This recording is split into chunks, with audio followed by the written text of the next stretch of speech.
au mois d'août 2013, on avait organisé les États généraux de la justice. C'était un grand événement. Tout le monde avait réclamé la tenue de ces États généraux. Et là, ces assises ont été tenues à Gitega pendant toute une semaine, du lundi à vendredi.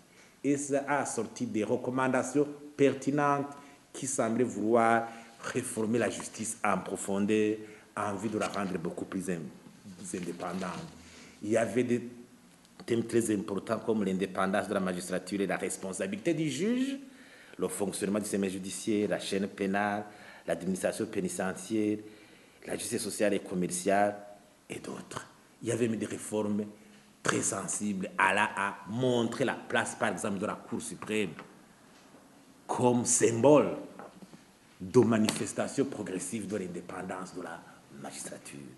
Mais c'est regrettable que ces recommandations restent toujours lettres mortes.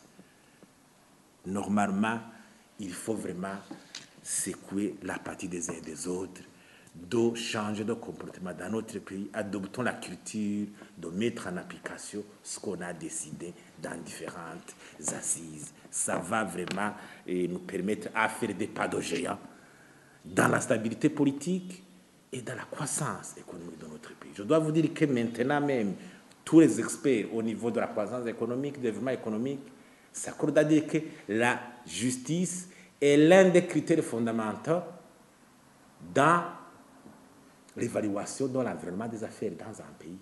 Parce qu'il faut une justice qui protège les investisseurs potentiels. Sans cela, les gens rechignent à investir. Or, le Burundi est l'un des pays qui ont vraiment tant besoin des investisseurs étrangers pour venir combler ce déficit d'épargne intérieure devant générer l'investissement et le développement et partant la croissance économique.